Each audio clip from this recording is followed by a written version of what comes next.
Hi hello good morning to all. என்னோட பேர் பார்த்தீங்கன்னா ராமசாமி. நான் வந்து பார்த்தீங்கன்னா பெரம்பலூர் மாவட்டம் குன்னம் பக்கத்தில் பறவைன்ற ஒரு வில்லேஜ்லேருந்து இங்கே வந்து ஒரு சின்ன ஒரு விஷயம், ஒரு ஸ்டோரி ஒன்று, மோட்டிவேஷனல் ஸ்டோரி. என்னென்னு பார்த்தீங்கன்னா, இன்றைக்கி எல்லாரும் மோட்டிவேஷனல் ஸ்டோரி போடுறாங்க.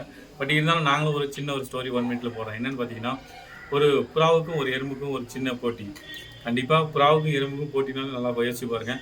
கண்டிப்பாக புறா தான் ஜெயிக்கும், அது தெரிஞ்ச விஷயம். இருந்தாலும் இந்த எறும்பு வந்து விடாப்பிடியாக நான் போட்டிக்கு சவாலுக்கு ஒத்துக்கிறேன் அப்படின்னு சொல்லி ஒத்துக்கிட்டோம். 2 பேரும் போட்டி ஸ்டார்ட் பண்ணிட்டாங்க. என்னன்னு கேட்டிங்கன்னா, எறும்பும் புறாவும் பக்கத்தில் இருக்கிற ஒரு மலையை போயிட்டு தொடணும். அதுதான் போட்டி. ஆனால் பறவை பார்த்தீங்கன்னா, போட்டி ஸ்டார்ட் பண்ண கொஞ்ச நேரத்துலேயே போய் மலையை அடைஞ்சிச்சு. அப்போ போட்டியில் அது வின் பண்ணிடுச்சு. ஆனால் எறும்பு என்ன சொல்லிச்சு, கண்டிப்பாக நான் ஜெயிப்பேன் அப்படின்னு மட்டும் சொல்லிச்சு. அப்போது என்னன்னு பார்த்தீங்கன்னா, எறும்பு விடாமுயற்சியாக அங்கேருந்து போய்கிட்டே இருக்குது அந்த மலையை நோக்கி. அப்புறம் ஒரு நாள் திரும்பி அந்த புறா பார்த்தீங்கன்னா அந்த பக்கம் கிராஸ் ஆகுது. ஒரு சில நாட்கள் கழிச்சு கிராஸ் ஆகுது. அப்போ பார்த்தா அந்த எறும்பு மேலே மலை மேலே நின்றுருக்கு. அப்போ அந்த புறா கேட்டது வந்து கிட்ட பார்த்துச்சு, நீ வந்து சேர்ந்துட்டியே அப்படின்னு. நான் உங்ககிட்ட என்ன சொன்னேன், நான் ஜெயிப்பேன் வந்து சேருவேன்னு தான் சொன்னேன். உங்கள்கிட்ட நான் வந்து என்னைக்கா இருந்தாலும் வெற்றி தான். நான் லேட்டாக வந்தாலும் நானும் வெற்றி அடைஞ்சேன்.